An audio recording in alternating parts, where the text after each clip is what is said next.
नमस्कार, मेरा नाम है सुमित सिंह मेहता। हाजिर आपके सामने क्लास 12 फिजिक्स से रिलेटेड एक और नया लेक्चर लेके। आज का हमारा है लेक्चर नंबर 34 और आज के इस लेक्चर का हमारा टॉपिक क्या रहने वाला है। हमारा टॉपिक है पैरेलल प्लेट कैपेसिटर।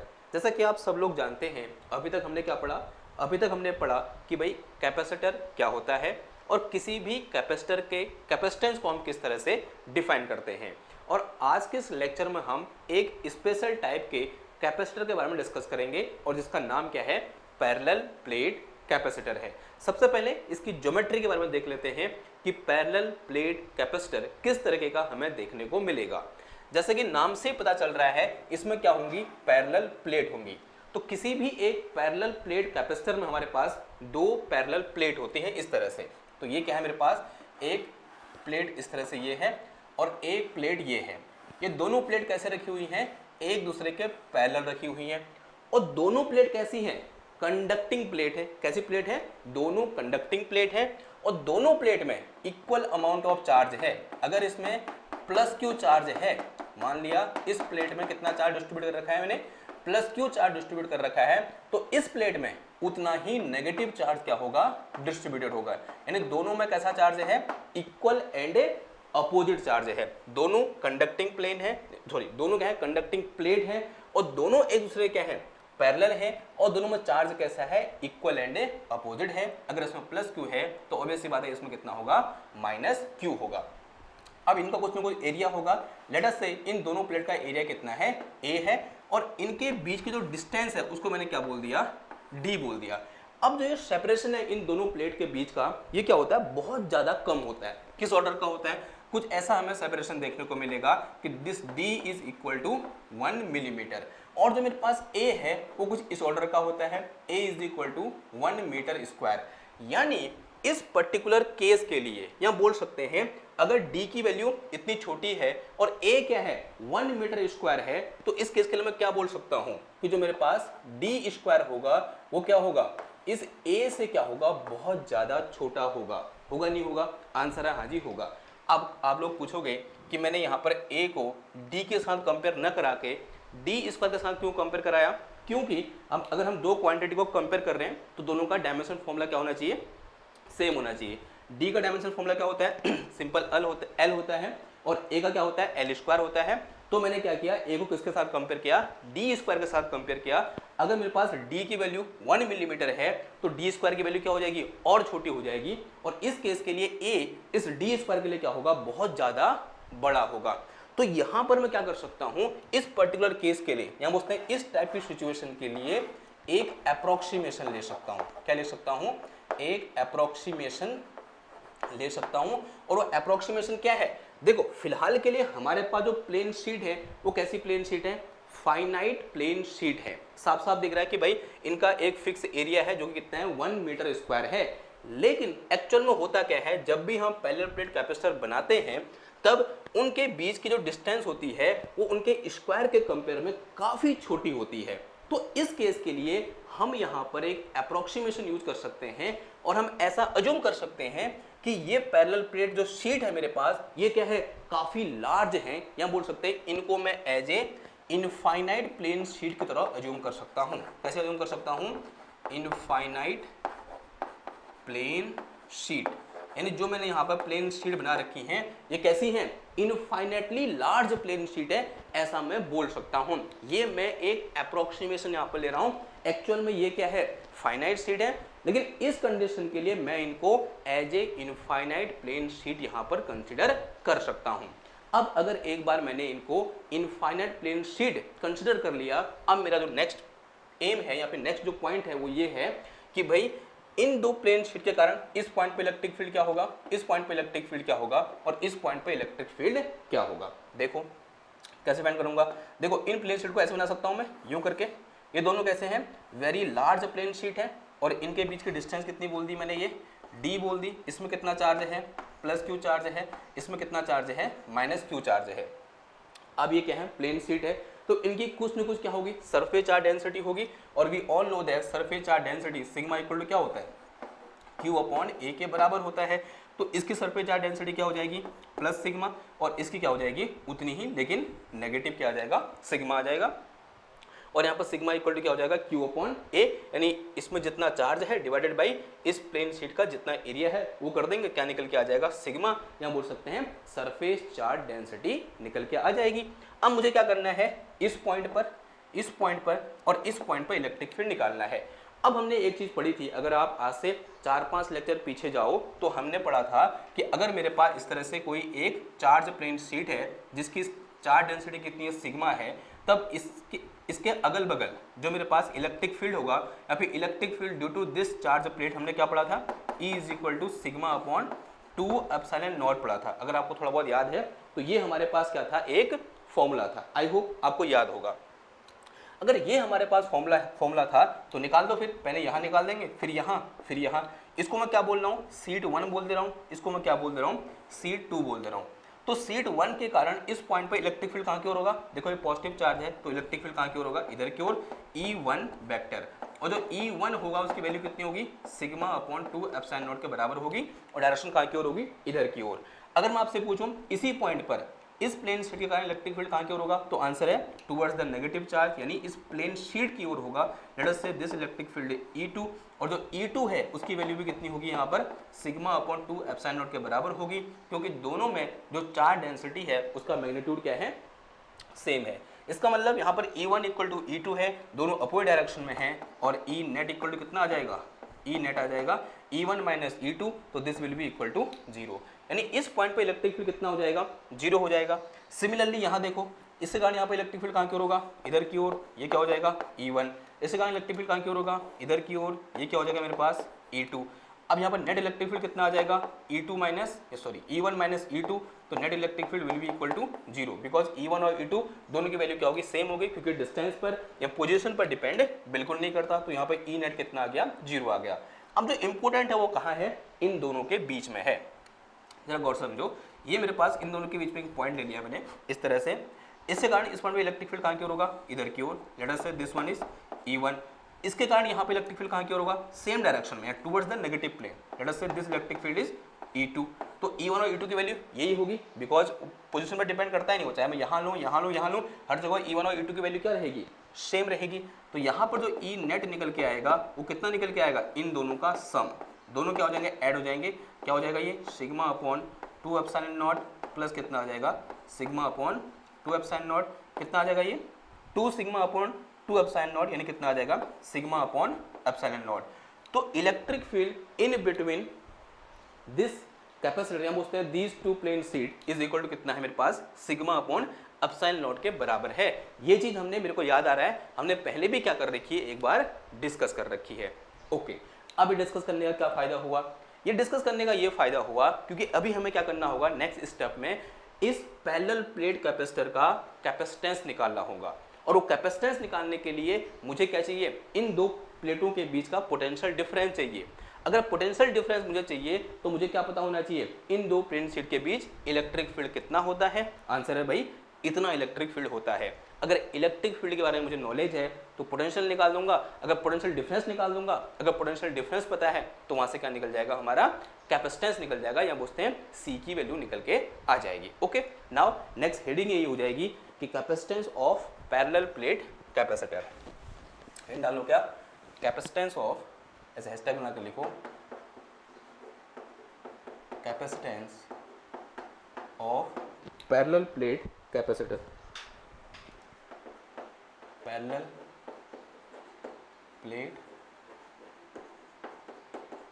कैपेसिटर। इसमें दो केस आते हैं, केस फर्स्ट लिखना, case first,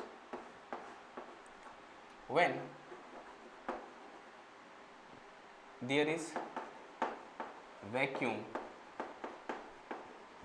in between plate, in between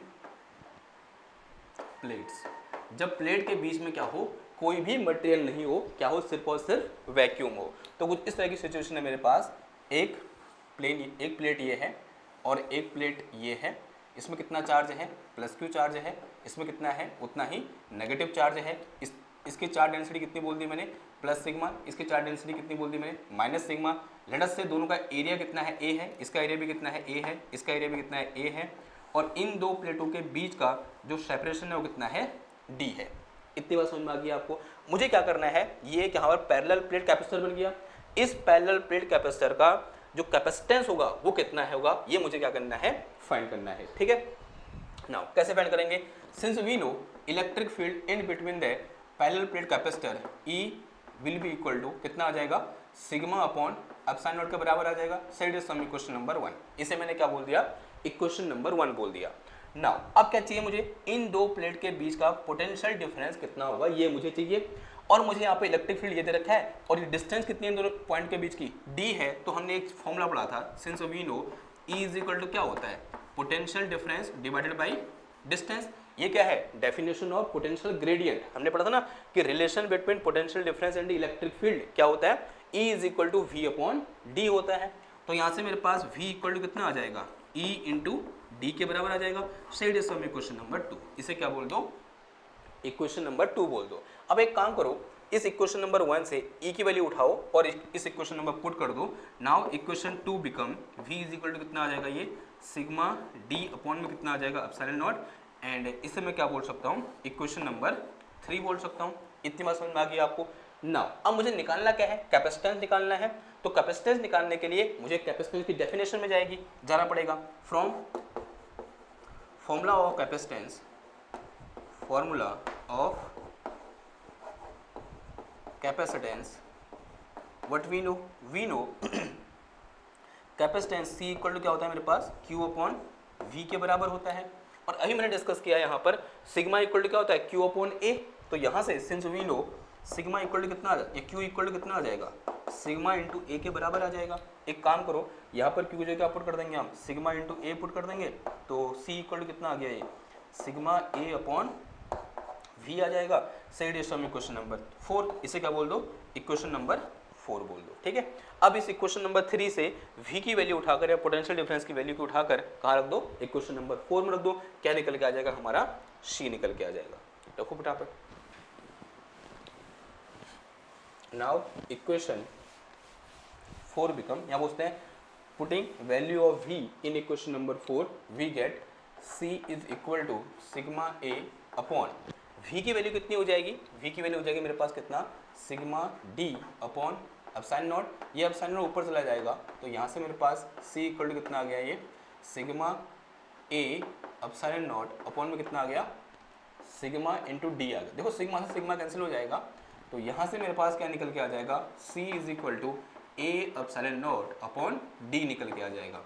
and this is our formula of capacitance of parallel plate capacitor when there is nothing in between the plate of capacitor, या बोल सकते हैं when there is vacuum in between the plate of capacitor। and from this formula we can see that the capacitance of our parallel plate capacitor does not depend upon charge on the parallel plate capacitor and potential difference between the capacitance। इस फॉर्मूले से ऐसा लगता है कि जो capacitance है किस पर डिपेंड करता है, चार्ज और V पर डिपेंड करता है। ऐसा बिल्कुल नहीं है, capacitance only depend upon geometry of this capacitor which is area of plates and separation between the plate. तो from this equation what we can see that this C is directly proportional to A, यानी area बढ़ाने पर capacitance क्या हो जाएगा, बढ़ जाएगा। दूसरी चीज हमको क्या दिख रही है, C is inversely proportional to the D, यानी D की वैल्यू जितनी कम होगी कैपेसिटेंस क्या होगा उतना ही ज़्यादा होगा। तो ये रिलेशन क्या दिखा रहा है, अगर मैं एरिया को बढ़ाऊंगा तो इससे क्या होगा, मेरा कैपेसिटेंस भी क्या हो जाएगा, बढ़ जाएगा। लेकिन अगर मैं यहाँ देखूँ, अगर मैं D को घटा देता हूँ तो D को घटाने पर कैपेसिटेंस क्या करेगा, बढ़ेगा। कैसे होता है, इनवर्स रिलेशन होता है D और किसके बीच, C के बीच। तो किन्हीं भी दो पैरेलल प्लेट कैपेसिटर के बीच जो डिस्टेंस है वो कम होनी चाहिए, ज़्यादा होनी चाहिए, आंसर है भाई कम होनी चाहिए। ठीक है, जितनी ज़्यादा कम होगी उसका कैपेसिटेंस क्या हो जाएगा, उतना ज़्यादा बढ़ जाएगा, जैसा कि मुझे इस फॉर्मूले से देखने को मिल रहा है। आप यहाँ पर एक लाइन भी लिख देना कि capacitance of parallel plate capacitor is depend upon geometry of parallel plate capacitor which is this C is directly proportional to the area of parallel plates and it is inversely proportional to the separation between the plates of parallel plate capacitor। Clear बात, okay. इस C को मैं, ये कहाँ पर है C, जब यहाँ अंदर क्या है, वैक्यूम है, तो कभी कभी मैं इसको C नॉट भी लिख देता हूँ, इसको क्या लिख देता हूँ, C नॉट। तो C नॉट इक्वल टू कितना आ जाएगा, ये A epsilon not upon D आ जाएगा। मैंने सी नॉट क्यों लिखा, देखो ताकि सिंबॉलिकली रिप्रेजेंट करने में क्या हो जाए, हमको आसानी हो जाए कि भाई ये जो कैपेसिटेंस है कब है, कहाँ देख रहे हैं हम, जब इन दो प्लेट के बीच क्या है, वैक्यूम है, या बोलते हैं नथिंग, कुछ भी नहीं है, तब मेरा पास कैपेसिटेंस क्या है, सी नॉट है, जिसकी वैल्यू कितनी है, A epsilon not upon D के बराबर है। क्लियर है बात। नाउ अब जो यहाँ पर केस 2 है वो बहुत ज़्यादा इंपॉर्टेंट है, और इस बार वो 5 नंबर के क्वेश्चन में आया भी है क्लास 12 के एग्जाम में। मतलब केस 2 है क्या, देखो अभी तो बीच में क्या था, वैक्यूम था, अब क्या करेंगे हम, कोई भी एक इंसुलेटिंग मटेरियल इन दो पैरेलल प्लेट कैपेसिटर के बीच में डाल देंगे, ओके, या इंसुलेटिंग मटेरियल डालेंगे या फिर कोई डाइलेक्ट्रिक डाल देंगे, कोई भी एक चीज डाल देंगे, ठीक है। तो केस सेकंड क्या हो जाएगा, case second, when capacitor is filled with dielectric material,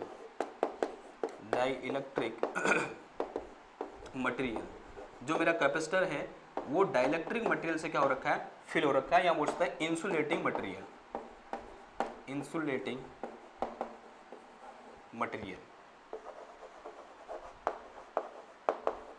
okay clear. ये हिंट लिखो, यहां मैं बना रहा हूं डायग्राम, ठीक है। सॉरी, गला खराब चल रहा है मेरा। देखो क्या करोगे, इस तरह से एक पैरेलल प्लेट कैपेसिटर बनाओ। सबसे पहले देखो इसमें कैसा चार्ज होगा, प्लस क्यू चार्ज, इसमें क्या होगा, माइनस क्यू चार्ज, ठीक है। अभी पहले वाले केस में क्या था, इसके अंदर कुछ नहीं था, यानी वैक्यूम था। अब यहाँ पर इसके अंदर क्या है, पूरी तरह से एक डाइलेक्ट्रिक भर दिया है। मैंने अज्यूम कर लिया कि इसके अंदर मैंने एक इस तरह से डाइलेक्ट्रिक भर दिया। डाइलेक्ट्रिक क्या हो गया, जैसे प्लास्टिक हो गया, ग्लास हो गया, ठीक है, कोई गैस होगी, जैसे हाइड्रोजन गैस होगी, CO2 गैस होगी, वो मैंने इन दो पैरेलल प्लेट के बीच में क्या कर दी, इस तरह से फिल कर दी, ठीक है। ये जो चीज़ है ये क्या है, एक डाइलेक्ट्रिक स्लैब है, जो कि इसके पूरे वॉल्यूम में इस तरह से मैंने यूं करके स्लैब डाल दी, यानी कोई भी जगह इसके अंदर खाली नहीं है एयर को आने के लिए या फिर किसी भी और मीडियम को आने के लिए। या मतलब पूरे स्पेस में क्या फैला हुआ है भाई, हमारा ये डाइलेक्ट्रिक फैला हुआ है। इसको मैं इस तरह से दिखा सकता हूँ। इतनी बात समझ में आ गई आपको। नाउ अब हमने डिस्कस किया था डाइलेक्ट्रिक के बारे में कुछ लेक्चर पहले। देखो जरा, जब ये डाइलेक्ट्रिक यहाँ पर नहीं था तो इस पैरेलल प्लेट के बीच में एक क्या था, इलेक्ट्रिक फील्ड था, जो किस डायरेक्शन में था, इस डायरेक्शन में था। And let us say this electric field is E external, ठीक है। ई एक्सटर्नल पहले ही इन दोनों के बीच में था, और जैसे ही मैंने डाइलेक्ट्रिक को इसके बीच में डाला, यानी मैंने इस डाइलेक्ट्रिक को कहाँ रखा, एक एक्सटर्नल इलेक्ट्रिक फील्ड में रखा।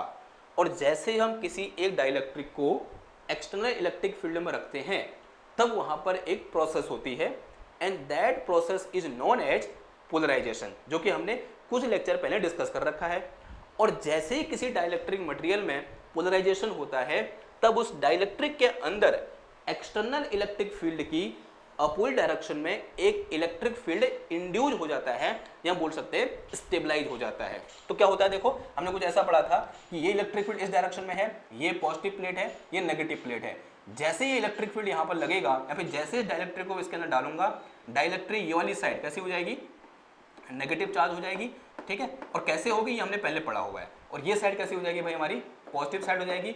और बीच में जो भी हमारे पास चार्ज होंगे वो सब क्या हो जाएंगे, न्यूट्रलाइज हो जाएंगे। और इसके अंदर इस डायरेक्शन में, इसके अंदर इस डायरेक्शन में एक इलेक्ट्रिक फील्ड EP क्या हो जाएगा, स्टेबलाइज हो जाएगा। किस डायरेक्शन भाई, इस डायरेक्शन में, यानी opposite to the direction of external electric field. अब इस डाइलेक्ट्रिक के अंदर जो E नेट होगा, जो E नेट होगा वो किसके बराबर होगा, E नेट का मैग्नीट्यूड, देखो ये एक्सटर्नल इस डायरेक्शन में है और EP किस डायरेक्शन में है, इस डायरेक्शन में है। तो क्या आ जाएगा, E एक्सटर्नल माइनस EP के बराबर आ जाएगा। यानी इसके अंदर जो अब net electric field E net हो जाएगा, कितना हो जाएगा बताओ, this will be equal to E net will be equal to E external minus EP के बराबर हो जाएगा। सही डिस्कशन में क्वेश्चन नंबर 1, ओके। वो पहले वाली चीज है, सेम है, ठीक है, कि ये पैरेलल प्लेट कैपेसिटर है, इन दोनों के बीच की डिस्टेंस कितनी है, D है, इसका एरिया कितना है, A है। ये पहले वाली चीज है जो मतलब केस 1 में था, वही चीज हम लेके चले हैं। नाउ अब देखो, अब बड़ा इंपॉर्टेंट डिस्कशन है यहाँ पर जो इलेक्ट्रिक फील्ड स्टेबलाइज हो रहा है जो कि एक्सटर्नल इलेक्ट्रिक फील्ड की अपोजिट डायरेक्शन में है, वो क्या होता है, वो इलेक्ट्रिक फील्ड या this electric field due to polarisation is directly proportional to E external, यानी एक्सटर्नल इलेक्ट्रिक फील्ड की इंटेंसिटी जितनी ज्यादा होगी उतना ज्यादा क्या होगा, पोलराइजेशन होगा। अगर उतना ज्यादा पोलराइजेशन होगा तो ऑब्वियस सी बात है यहां पर जो ये इलेक्ट्रिक फील्ड की स्ट्रेंथ है वो भी उतनी क्या होगी, ज्यादा होगी। तो मैं यहां से लिख सकता हूं कि जो EP है वो क्या है, ई एक्सटर्नल के डायरेक्टली प्रोपोर्शनल है। आंसर है हाँ जी, लिख सकता हूं। अब देखो अगली चीज सुनो, ये जो मेरे पास अगर EP is directly proportional to E external है तो जो ई एक्सटर्नल माइनस EP जो एक नया इलेक्ट्रिक फील्ड है, ई एक्सटर्नल माइनस EP, ये भी क्या होगा, directly proportional to the E external होगा, नहीं होगा।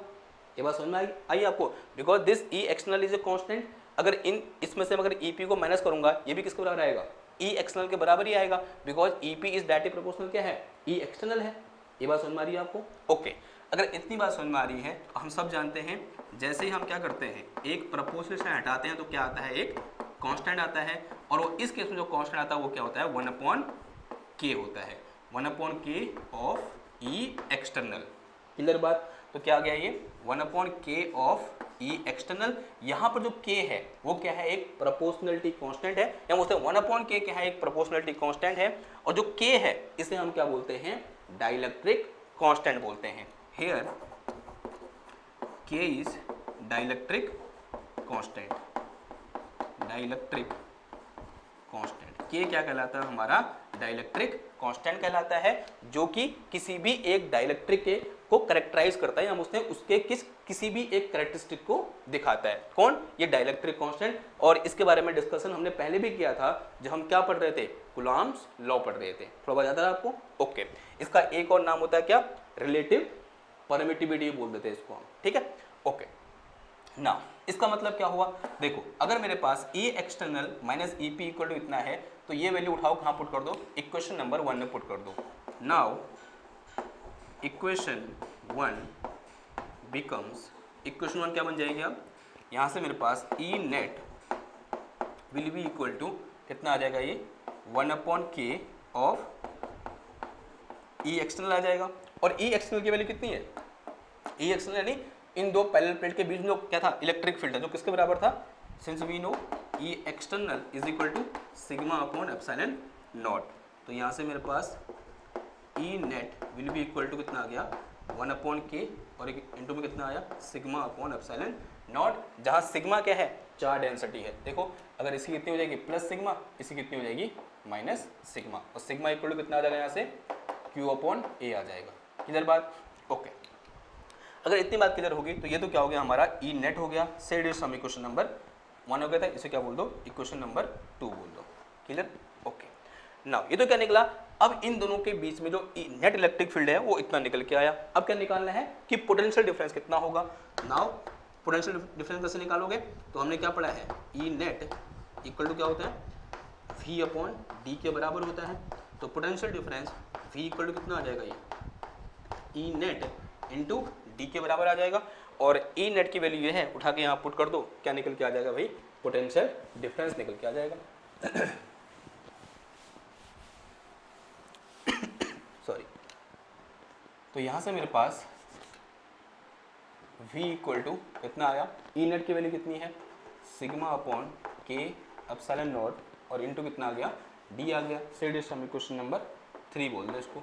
Now from the definition of capacitance we know C is equal to कितना होता है, Q/V होता है, और Q इक्वल टू क्या लिख सकता हूँ मैं, सिग्मा A लिख सकता हूँ, और सिग्मा A/V आ जाएगा। नाउ एक काम करो, V की वैल्यू उठाकर कहाँ पुट कर दो, इधर पुट कर दो, तो C इक्वल टू कितना आ गया, ये सिग्मा A/V की जो कितना आ जाएगा, सिग्मा D/K एप्सिलॉन नॉट। देखो सिग्मा से सिग्मा कैंसिल हो जाएगा, तो यहाँ से मेरे पास C इज इक्वल टू कितना आया, K A एप्सिलॉन नॉट, और अपॉन में कितना आया, D आ गया। तो this is our capacitance of this parallel plate capacitor when we place a dielectric inside this capacitor. देखो एक चीज देखो, बड़ा या घटा, ये मेरे पास क्या है, K यहाँ पर मल्टीप्लाई में आ गया। अगर मैं थोड़ा सा इसको मॉडिफाई करूँ, इसको मैं लिख सकता हूँ C is equal to K into A epsilon not upon D।